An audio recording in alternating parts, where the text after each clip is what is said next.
Even today, Erwin Rommel remains one of the most recognizable commanders of World War II, still famously referred to as the Desert Fox for his daring initiative on the battlefields of North Africa. Rommel's legacy and ultimate destiny lay in his willingness to do something very few other generals would even consider: speaking the brutal truth about the progress of the war to Adolf Hitler. Erwin Rommel's young son, Manfred, witnessed his father's unpredictable relationship with Hitler. Rommel's honesty would one day cost him dearly.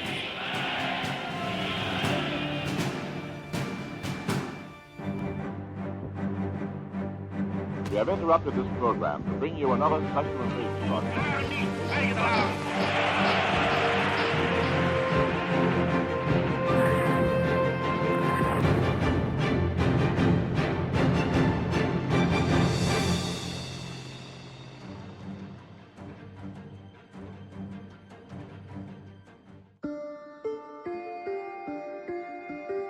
My father had at first no problems with Hitler. Erwin Rommel was many things. He was a brilliant tactical and operational leader who, at the same time, was blind to certain strategic realities about the regime that he was serving. He could be kind and generous and overbearing and tyrannical. He was also a highly decorated lieutenant and German hero of World War I. After the demilitarization of the German armed forces following the Great War, Erwin Rommel chose to remain in the Army. First as an instructor, then later in the mid-1930s as Adolf Hitler's military escort at the annual Nuremberg rally. Over the years came promotions to captain, major, and colonel. Rommel and Hitler's paths would cross several more times ahead of Germany's invasion of Poland on September 1st, 1939, launching World War II.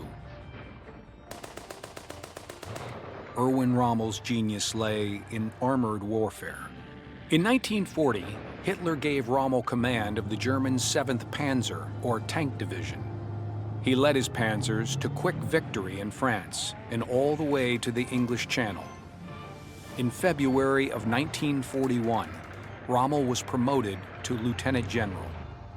It was Erwin Rommel's next assignment that made him a legend, earning him one of the most famous nicknames in military history. Confidence was something that Rommel never lacked for. The man had quite the ego. Of course, as the saying goes, it's not bragging if it's fact.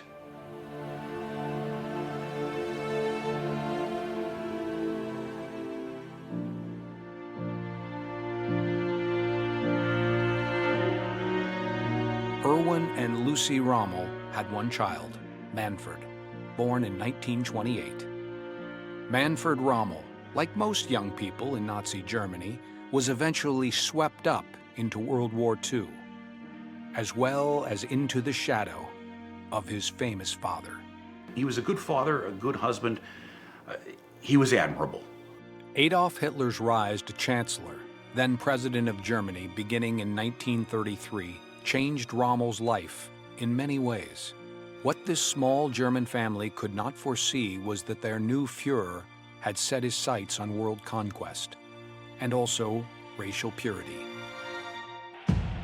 30,000 stormtroop veterans, and Hitler speaks. Ihr seid ihr durch mich, und alles, was ich bin ich nur durch euch allein. And his veterans cheer.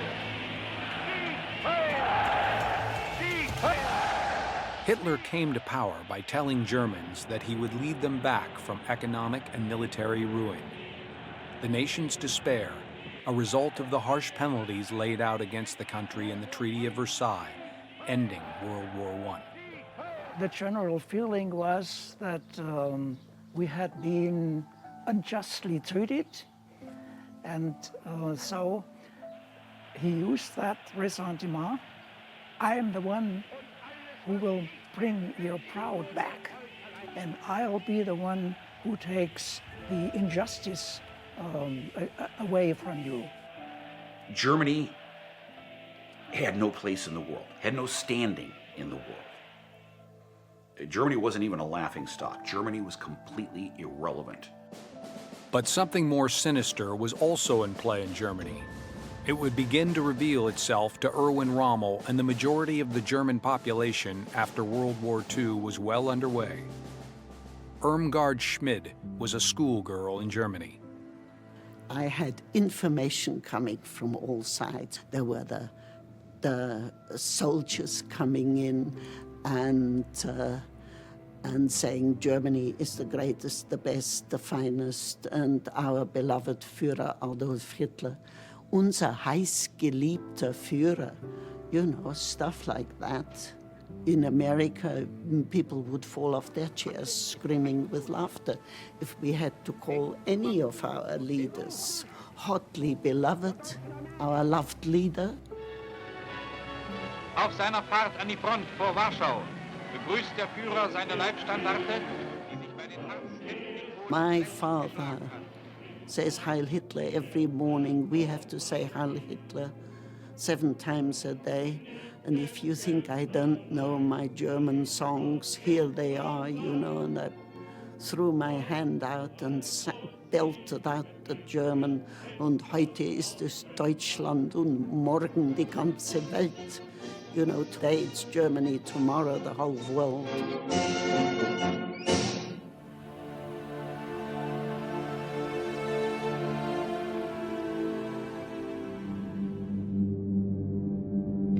In 1939, nobody wanted a war except Adolf Hitler.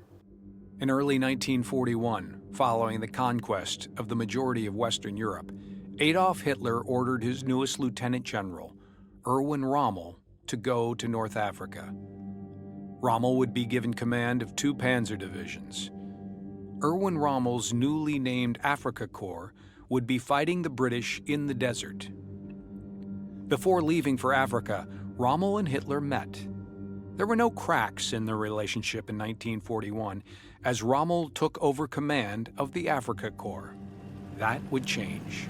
Rommel's relationship with Hitler before Rommel was sent to North Africa with the Africa Corps was very much that of a superior subordinate, in that there was no questioning on the part of Rommel of Hitler's authority. Rommel became a favorite of Hitler's. Since the very beginning, Hitler and Rommel's connection had been built on mutual experiences.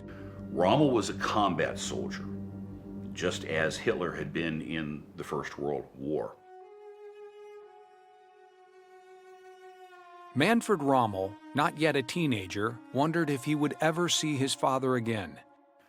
The relationship between Erwin Rommel and his son, Manfred Rommel, is in many ways very much a classic father-son relationship, in that the father wants the son to be one thing, to grow into this type of man, this type of individual, and the son has other ideas. Erwin Rommel had no qualms about talking with Manfred, expressing some misgivings about the direction the war was taking, and trying to pass on whatever fatherly advice that he could.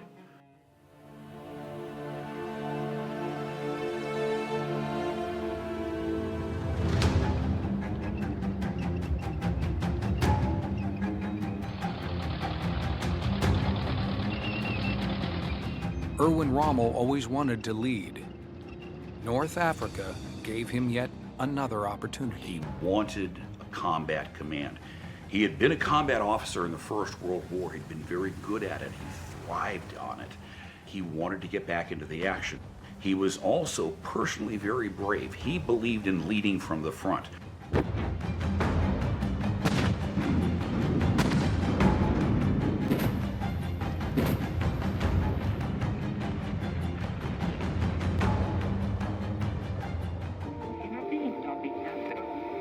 By 1941, English code breakers had already cracked Germany's secret code, known as Enigma.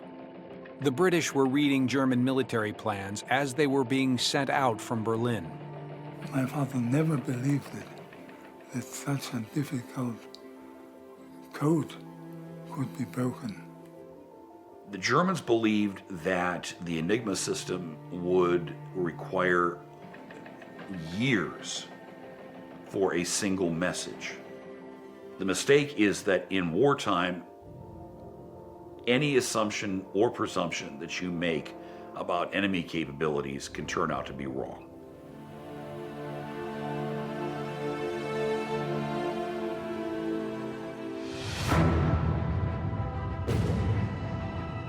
In North Africa, as was the case in France, Erwin Rommel led his German and Italian tanks and soldiers from the front lines.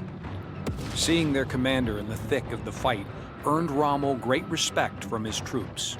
And he began an attack, which brought back Libya in almost 2 weeks to the German-Italian forces. Success came quickly in North Africa.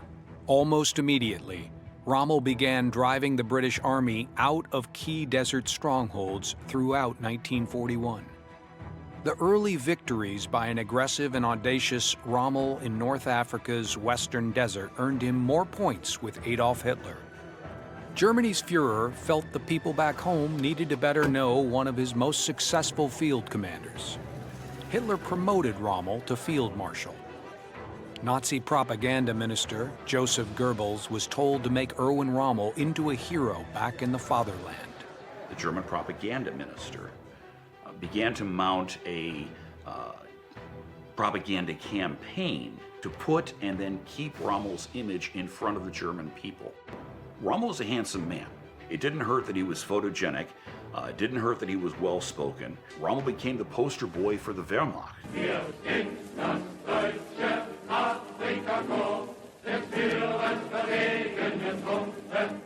The German army's new face of victory provided a much-needed boost of morale on the home front as the war headed into 1942. The relations of my father to Hitler remained rather good. My father didn't come so often to Germany, and then Hitler did not interfere in his tactics because the African war was a very fast-going war. Marschall Rommel ist tot. Der Held von Afrika. Rommel's run of success in North Africa had given him freedoms not enjoyed in other parts of the world by German generals, especially those commanding in Russia, where Germany had invaded the Soviet Union in 1941. The Desert Fox, as Rommel had been respectfully branded by the British for his genius and daring, had latitude due to his early victories. When orders came in from the Nazi general staff and Rommel didn't like them, he ripped them up and did it his way. These actions baffled the British, who were still reading the Germans' coded messages telling them where the next battle would be fought. The British were expecting that he was going to follow the orders that they were reading courtesy of Ultra, and which, almost as soon as Rommel got those orders, he tossed them out the window and did it his own way.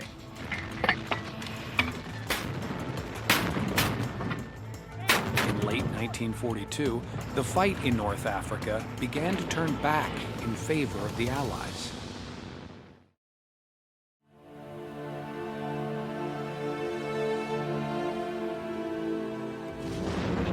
It was the breakthrough. Within 2 hours, our light tanks were 40 miles behind Rommel's lines, destroying his transport. Rommel's early successes were undone, mostly due to the British receiving tons more supplies, and also because the United States was now in the war and fighting alongside England in North Africa beginning in early November 1942. Our artillery begins to find the range. A direct hit on an enemy 88mm gun position.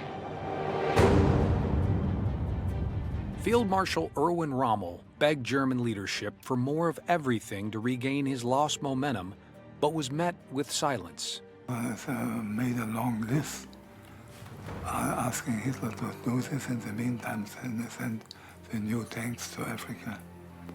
But it was nothing done. Hitler was taking a very hands-off approach. It was almost as if he didn't care. North Africa was to him a sideshow.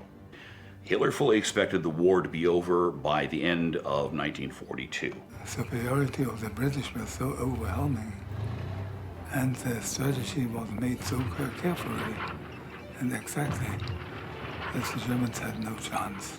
Rommel's Africa Corps attacked.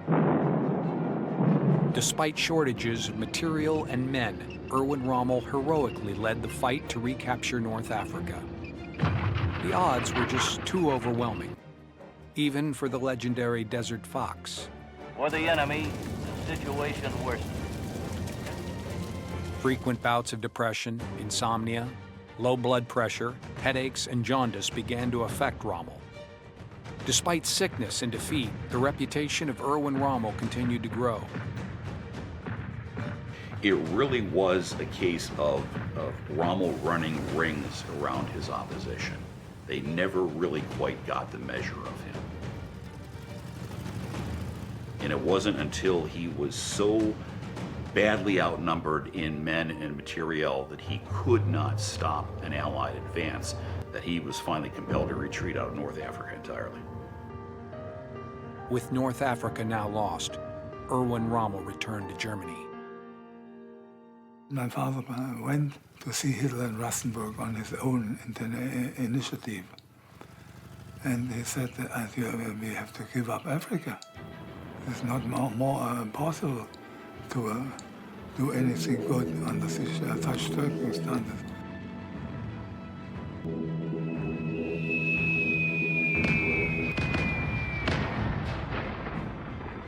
Then Hitler became unfriendly to him and said, "How many rifles do you have in your army?" My father said, "I didn't count them." Hitler said, "That's a wonderful general who doesn't even know how many rifles he has." And my father said, "The best thing is that you come to Africa and show us how to fight Montgomery with a carbine 98. And then Hitler said, "Leave the room." And my father went out and Hitler ran after him. So come back. And we all have shattered nerves, he said. But the relationship was starting to sour.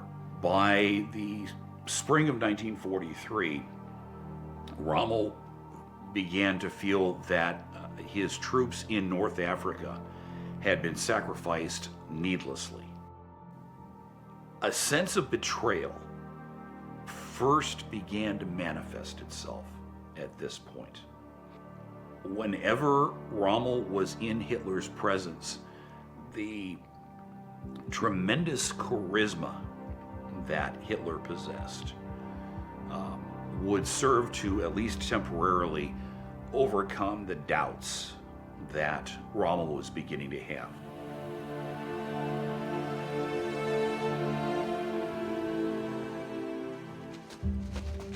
In May of 1943, 130,000 Germans and Italians surrendered in North Africa, signaling the end of the Axis fight there. It was around this time that many historians believe Erwin Rommel began to first hear stories of the executions and the mass murder of Russian prisoners of war and civilians. It wasn't until late in 1943 when Rommel began to learn of the excesses committed by not just the SS, but by the Wehrmacht on the Eastern Front, started hearing the rumors about the concentration camps, the death camps, the final solution, that his whole attitude towards Hitler began to turn not just sour, but arguably hostile. This was the Adolf Hitler Erwin Rommel didn't know, but was beginning to perceive. Uniformed men came to our school and put up posters, inscribed posters saying, "Die Juden sind unser Unglück." meaning the Jews are a downfall. The entire huge organization to exterminate the Jews was concealed well enough so the majority of the people did not know about it. And then my father discovered not only a lot of crimes which had been made, but also that this will be a tremendous dilemma and it will be not possible to come to a reasonable peace arrangement.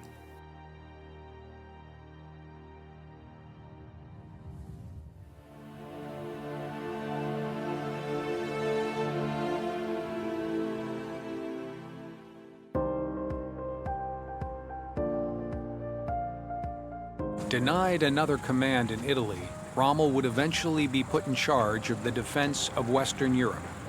The stage was set for the final confrontation that would come between Hitler and Rommel. Before that happened, though, in February of 1943, the Germans were engaged on the Eastern Front in the Battle of Stalingrad.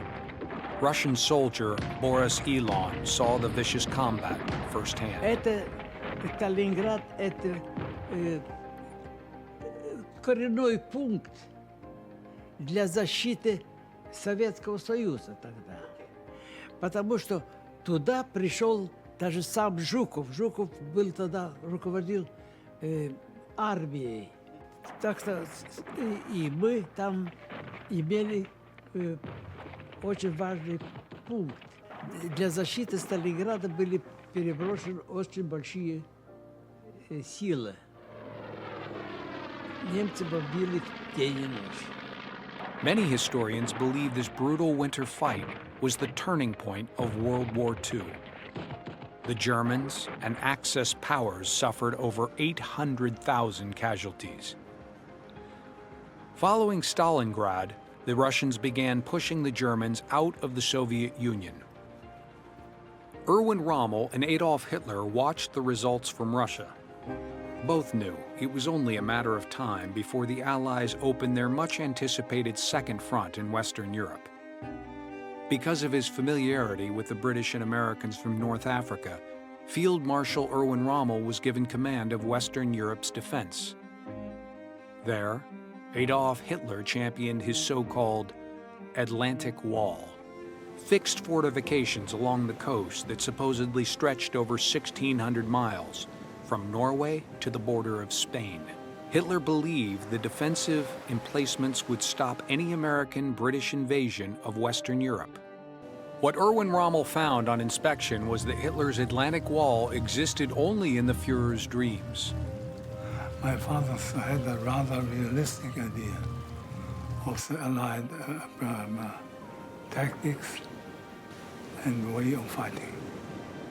Rommel recognized that if the Germans were to stop an invasion in the West, they had to do it at the waterline in the first 24 hours of battle. They could not let the Allied army get ashore in Western Europe. Others disagreed with Rommel's strategy of stopping the Allies in the water. My father was not very convincing, obviously. Field Marshal von Rundstedt still believed on the big mobile battle. By the time he was given command in France in late 1943, Erwin Rommel had made up his mind about how things would ultimately end for Germany in World War II. My father was absolutely certain that Germany cannot win any war anymore. Rommel expected an Allied invasion to come somewhere along the coast of France because of its suitable landing beaches. Fortifications were strengthened and new ones built. Hundreds of thousands of mines were laid and thousands of obstacles constructed on the French coast. Bunkers and machine gun nests were put up to destroy landing craft before they hit the shoreline. Other insidious barriers would attempt to slow down soldiers at the water's edge and wreak havoc with paratroopers and gliders behind the eventual landing beaches. At least the Atlantic Wall was no longer pure fiction. Rommel moved his headquarters from Paris 40 miles closer to what he believed would be the eventual front lines on the coast of France. He would lead the defense of the West from here at La Roche-Guyon. a 12th century chateau overlooking the north bank of the River Seine. That was his plan anyway. In the spring of 1944, logic had it that any Allied assault would come at Pas-de-Calais, the closest point between France and England, just 19 miles across the English Channel. That's what Allied leaders wanted Rommel and Hitler to think. They even thought up an ingenious plan to make it seem that way.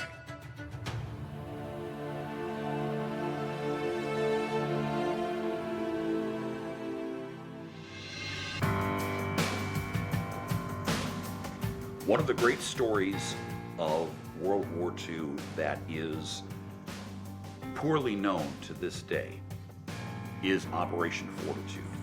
An Allied army of soldiers, tanks, trucks, and radio traffic in England was set up. All of it fake. Wholly designed to point towards an Allied invasion coming at Calais, 150 miles northeast of the coast of Normandy. And the Germans had no means to find out if this is true or not true. It was, in its own way, every bit as complex and detailed and required as great a degree of precision as the Overlord landings on Normandy. The activities of the French resistance were carefully coordinated with Fortitude to, again, create the impression that the landings were going to happen in the Pas-de-Calais. Hitler was duped. If he had stayed with his original conviction of Normandy, the Normandy beaches might have been more heavily reinforced than they were. Rommel was duped just like almost every other senior German officer.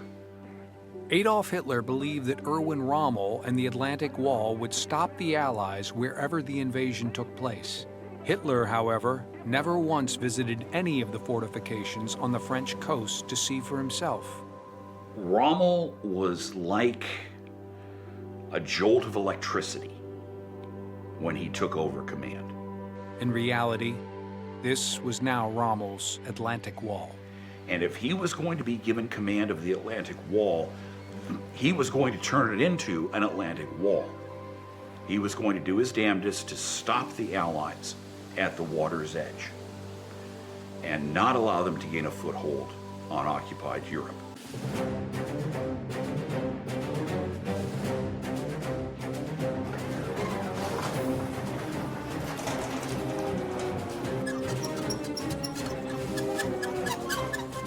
First step, fortification of the coast, where the positions for infantry, the minefields, using the experiences from Africa, and then the armored division distributed on the different parts of the coast so that they can interfere on the same day or night. So he saw a certain chance to compensate the not existence of the German Navy and the rather poor existence of the Air Force. And my father was also convinced that no mobile battle in the size of 1940 was any more possible, because the Allied British and Americans were so superior in the air that they would have nailed down the German armor, and it would have been hopeless for him. The Atlantic Wall was being reinforced. Thinking the Allies intended to strike directly across the channel at its narrowest point, the enemy kept strong forces in the area and heavily fortified the Pas-de-Calais coastline. He had hoped to have 6 million mines laid by the time the wall was finished and the Allies invaded. As it was, he got 2 million of those 6 million laid. But he trained the troops. He had constant exercises. When they weren't digging trenches and building bunkers and laying mines, they were training. Rommel, being Rommel, was able to not only get his manpower mobilized of turning the Atlantic Wall from a joke into what was literally one of the most formidable defensive systems ever emplaced in modern warfare.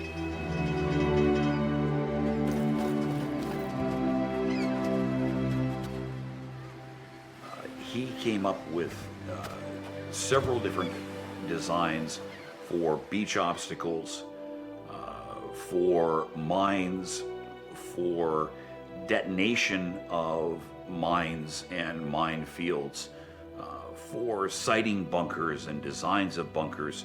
He'd sketch out what his concept was and then hand it to his staff and tell them to make it a reality. Im Hinblick auf unsere starken Anlagen, im Hinblick auf den vorzüglichen Geist unserer Truppe, auf die neue Bewaffnung und die Kampfmittel, die uns in die Hand gegeben sind, können wir den kommenden Ereignissen mit größter Ruhe entgegensehen und brauchen uns keine Sekunde den Kopf zerbrechen, gut oder schlecht geht. Es geht bestimmt gut. Und ich glaube nicht, dass ein zweites Mal wiederkommt, wenn hier den Versuch macht. He did a lot of fortifications himself, a lot of initiative and also imagination. He was more a manager, traveled around France. It looked as his orders had been followed.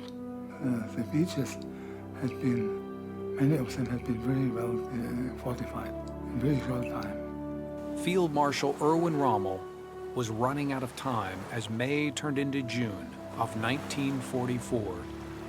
He had done all he could, including adding Germany's battle-hardened 352nd Infantry Division to the Normandy coast.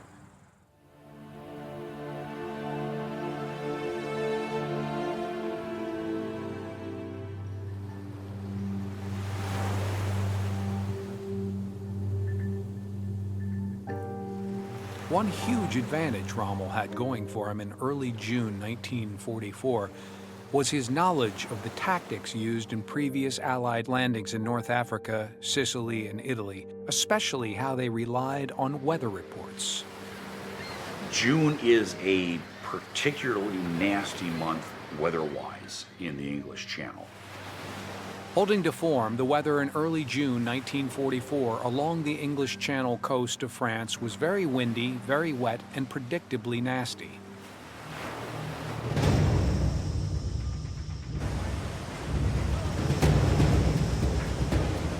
However, Allied weather forecasters had seen something German meteorologists didn't see: a 48-hour break from the elements beginning on June 6th.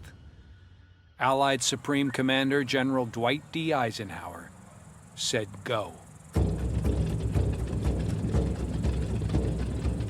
D-Day.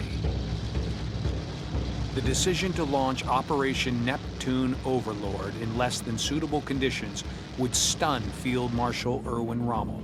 The choice of Normandy as the location was also surprising. It was not Pas-de-Calais.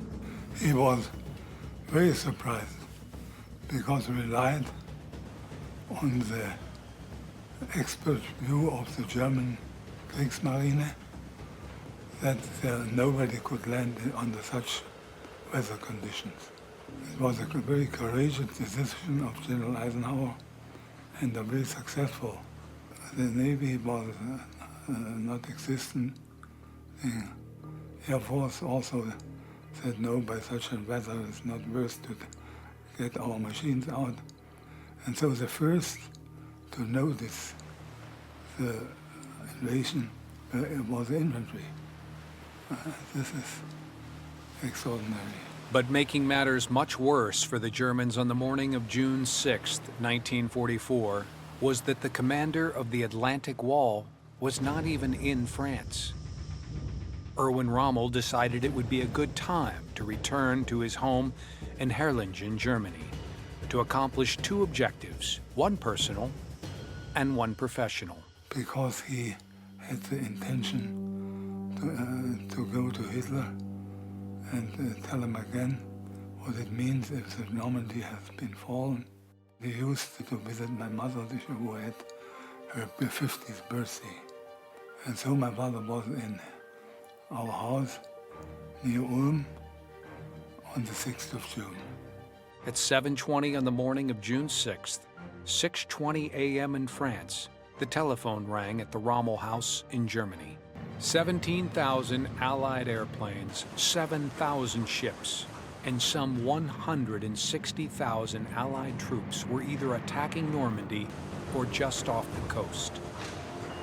We have interrupted this program to bring you another special invasion broadcast. Under the command of General Eisenhower, Allied naval forces, supported by strong air forces, and his field commander, the great Montgomery of Egypt and North Africa, have attacked along miles of the French coast. The elimination of Nazi tyranny over the oppressed peoples of Europe and security for ourselves in a free world.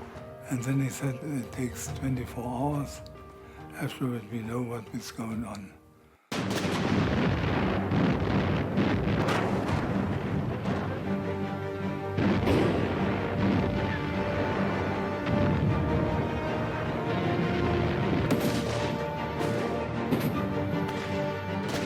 And from this was the beginning of my father's conviction that not only the war is lost, but the battle is lost.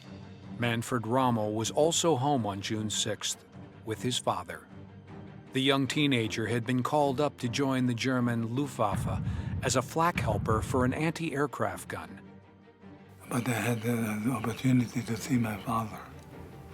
And so I'm one of the first German understanding that an invasion had begun.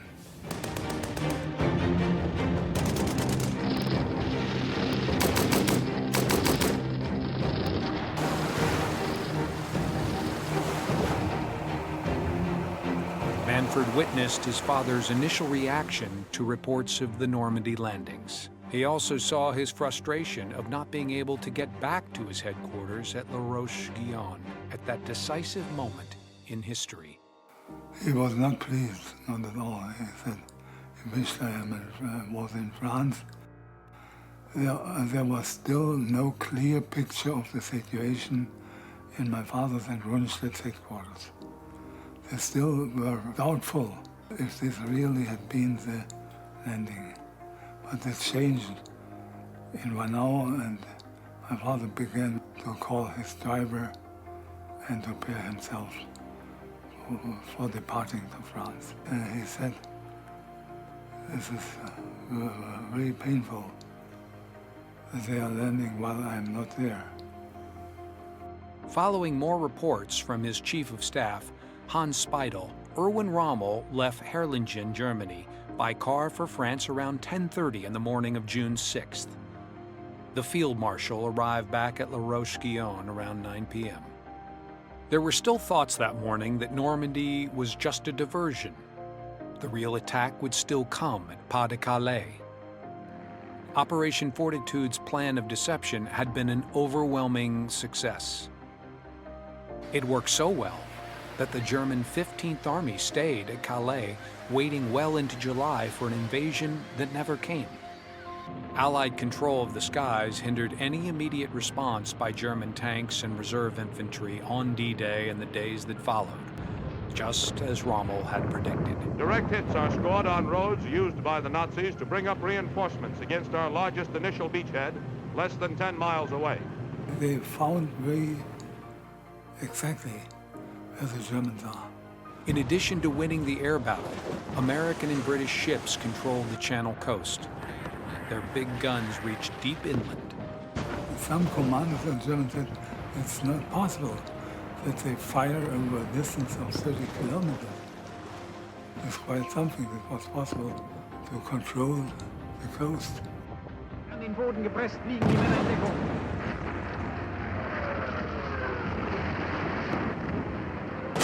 The Allies had managed to land 156,000 troops ashore and had driven an average of 4 to 6 miles inland.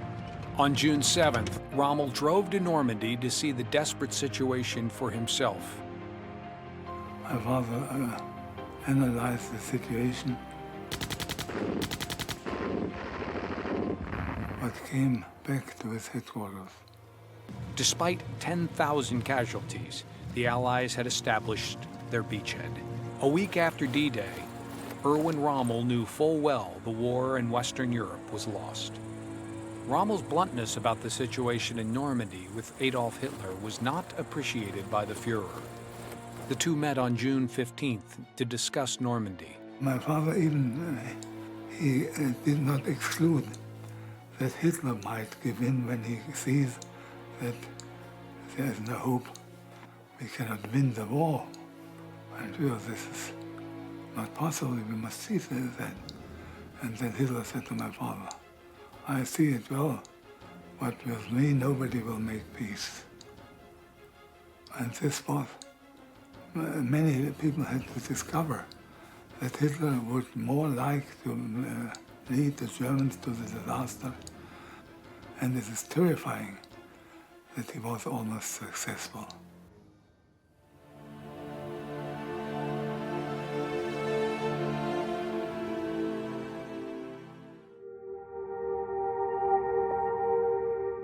Erwin Rommel knew all along that all his mines, obstacles, fortifications, and infantry could never stop the Allies. By gaining their beachhead, Rommel knew that the Anglo-American alliance now held all the cards in the West.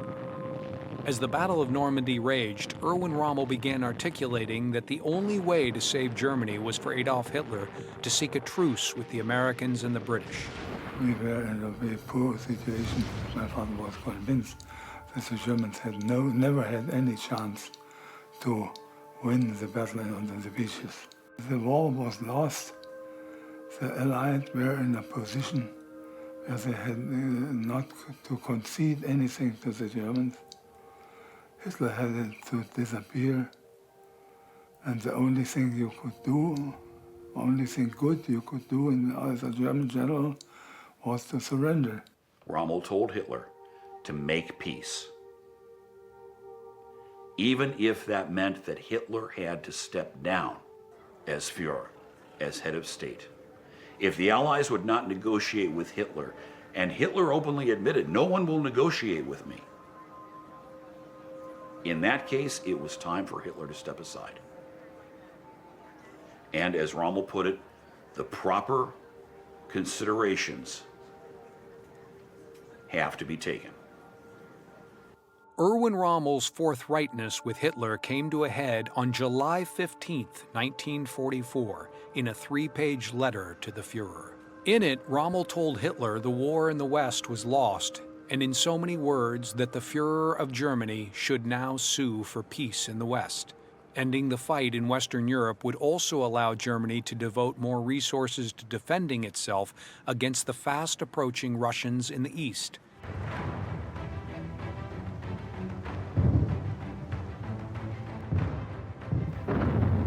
The only thing that Erwin Rommel could have done, he could have done no other.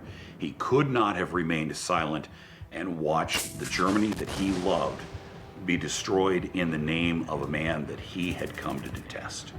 There had been rumblings that others also wanted Adolf Hitler removed. Their goal, however, was to assassinate him.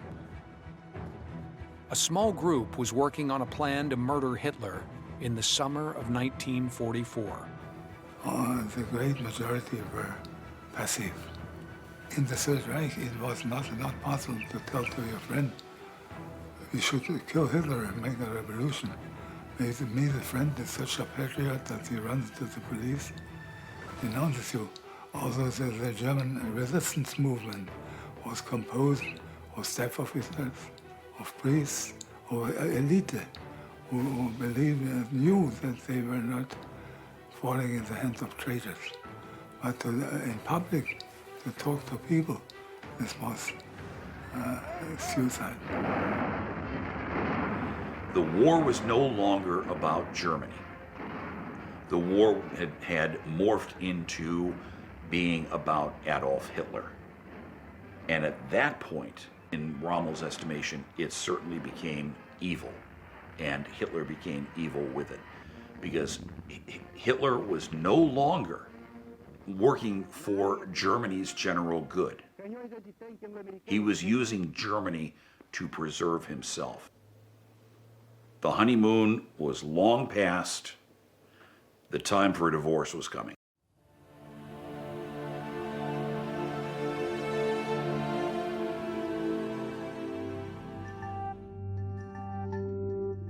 Erwin Rommel was not in favor of killing Germany's leader.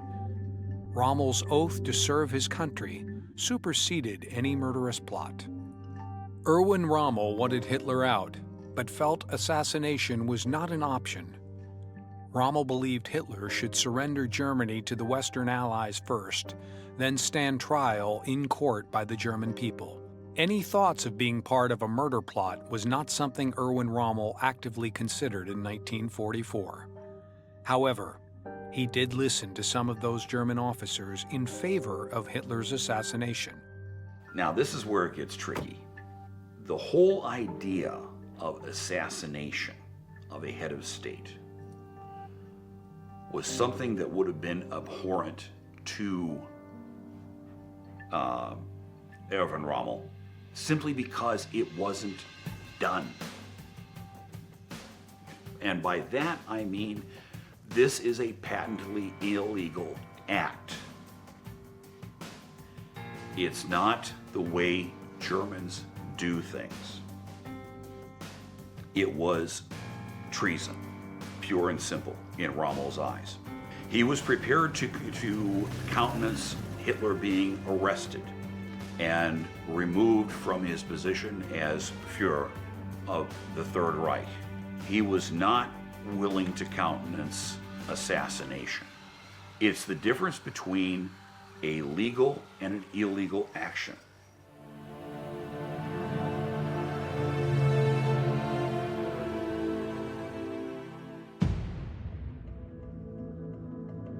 On July 17, 1944, while returning to La Roche-Guyon from a conference, 2 British Spitfires caught up with Erwin Rommel's staff car near the French town Saint-Germain-de-Montgomery.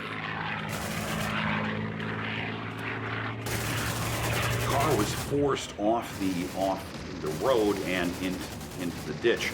In the process, Rommel, who was sitting in the front seat, was thrown against the frame of the windshield,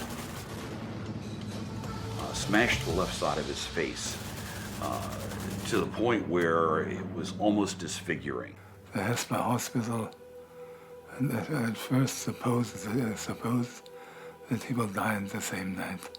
The driver did not survive, but my father did.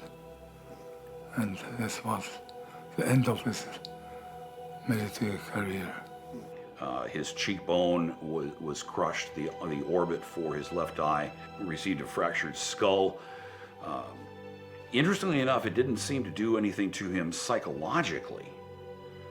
He was still very alert and aware, but it took him out of the battle completely. He never held active command again after that. He was relieved of command for medical reasons. And that really marked the end of his combat career. Before suffering his severe injuries on July 17th, Erwin Rommel had allegedly been working on an alternative scenario for ending the war in Western Europe, sooner rather than later. Rommel's arrangement involved taking matters into his own hands and dealing with the Allies himself, if Hitler would not. Therefore, he decided to try to render the army. But he couldn't do so because he was hit by the bullets and grenades from 2 British fighters and was out of action since July 17th. Operations Room, Hitler's headquarters, following the attempt Führer's life. Conjecture runs high as to whether in fact he did escape at the time or succumbed later to his injuries. The planned July 20th, 1944 attempt to assassinate Adolf Hitler at the Führer's Rastenburg headquarters in East Prussia, also known as the Wolf's Lair, failed. More than 5,000 people would be tried and executed for the attempt on Adolf Hitler's life. Most were not involved in any way, but it allowed Hitler to eliminate many of those he felt were not loyal to him. One of those on his list was his once favorite field marshal. Rommel would never be allowed a public trial. Adolf Hitler would make sure of that. Rommel was guilty of speaking the truth to Hitler. It didn't matter if he was in on the plot to kill Hitler or not. Rommel committed treason in Hitler's eyes for having a defeatist attitude.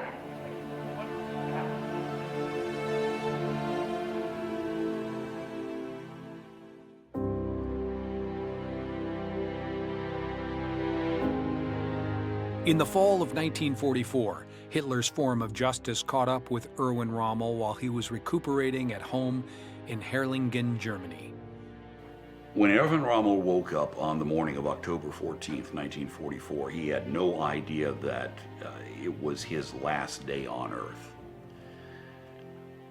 Around noon, two general officers, SS generals, came calling and informed him that a military tribunal had concluded that he was guilty of acting against the Fuhrer and the interests of the fatherland.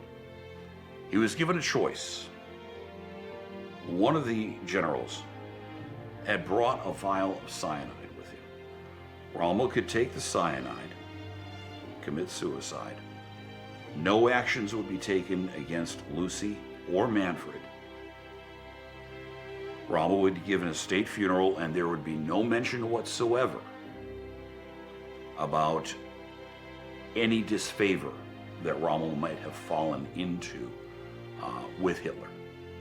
Or the alternative was that Rommel could dispute the charges and be brought before a people's court. You didn't leave the people's court with an acquittal. It was only a question of how much of a circus and how much of a farce they would make out of the proceedings before a pronouncement of guilt and a death sentence was handed down. He had a brief scene with Lucy, telling her that in a quarter of an hour, I'll be dead. There were two men outside. They brought poison. This is the price I have to pay for telling the truth to Hitler. So Rommel asked Manfred to be strong and to be there for his mother. And then he drove off with the two SS generals. And a few hundred yards up the road, they pulled over to the side. The two generals got out of the car, walked a short distance away. Rommel took the poison. They came back. He was gasping for air. He was already unconscious and almost dead. Within minutes, he was dead. Numa cerimônia oficial, o povo alemão despede-se do mais bravo de seus generais. He was given a state funeral. At one point, Field Marshal von Rundstedt had to declare, because his speech was scripted by Goebbels' propaganda department. Com ele, assim disse o Führer numa ordem do dia. Von Rundstedt had to declare that Rommel's heart belonged to the Fuhrer, which of course was absolute nonsense. But Rommel had done the honorable thing.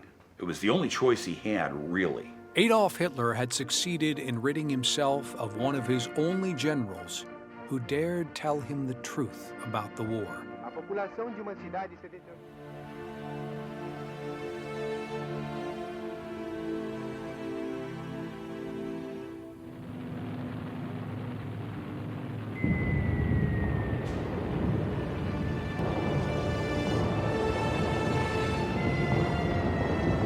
Following Rommel's death, Hitler led Germany to almost total ruin before finally committing suicide in his Berlin bunker on April 30th, 1945. By that time, millions more Germans had died unnecessarily, and the Soviet Union was set to claim half of Germany as communist property. Germany's once most celebrated field marshal had been proven right in the end. Erwin Rommel had paid for his prophetic words and brutal honesty with his life.